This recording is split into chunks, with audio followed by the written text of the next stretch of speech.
এই পুলিশের যারা আধিকারিক এরা আমাদের ট্যাক্সের টাকায় ওদের উর্দির টাকা হয়, আমাদের ট্যাক্সের টাকায় যে লাঠিটা যে চালাবে লাঠিটাও আমাদের ট্যাক্সের টাকায়, কিন্তু এরা কাজ করছে তৃণমূল কংগ্রেসের পার্টি অফিসে। আজ নির্ধারিত কর্মসূচি অনুযায়ী বিজেপির পরিবর্তন যাত্রার সমর্থনে বাইক মিছিল ছিল কাছড়াপাড়ায়। এদিন কাছড়াপাড়ায় লক্ষ্মী সিনেমা মোড় থেকে শুরু করে বিজেপি নেতাকর্মীরা বাইক মিছিল করে মেন রোড ধরে এগোতে থাকলে হালিশহর কুমোরপাড়ায় তাদের পথ আটকায় পুলিশ। তখনই বিজেপি কর্মীদের সাথে পুলিশের রীতিমতো ধস্তাধস্তি হয়। এই নিয়ে ব্যাপক উত্তেজনা ছড়িয়ে পড়লে পুলিশের চেষ্টায় পরিস্থিতি নিয়ন্ত্রণে আসে।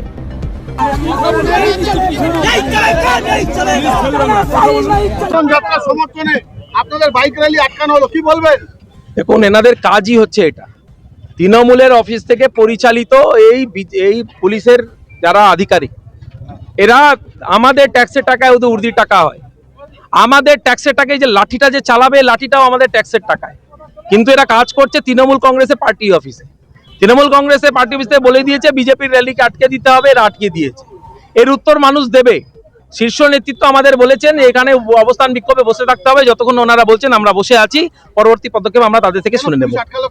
ভয় পেয়েছে তৃণমূল কংগ্রেস, পুলিশ প্রশাসন ভয় পেয়েছে।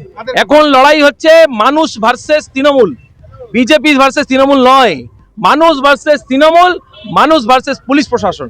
এই পুলিশের ওপরে মানুষের কোনো আস্থা নেই, এরা বিক্রি হয়ে গেছে। দেখলাম তো রাজীব কুমার আরজি করে ধর্ষণ কাণ্ডে তার কি ভূমিকা ছিল, সেও তৃণমূলের ঝান্ডা ধরে চলে গেছেন উনি, রাজ্যসভা সাংসদ হয়েছেন। মাননীয় মুখ্যমন্ত্রী আবার এনাদেরও পুরস্কৃত করে দেবেন।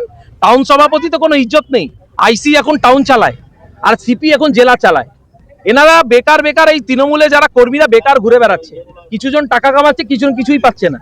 এনাদের দরকার আছে দলটাকে ছেড়ে দেওয়া, ত্যাগ করা। পুলিশই সব চালাচ্ছে, পুলিশ এখন তৃণমূল চালাচ্ছে।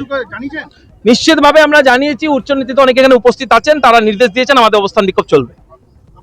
বিমল ইস্তেবারি, ব্যুরো রিপোর্ট, রাষ্ট্রীয় প্রসার বাংলা।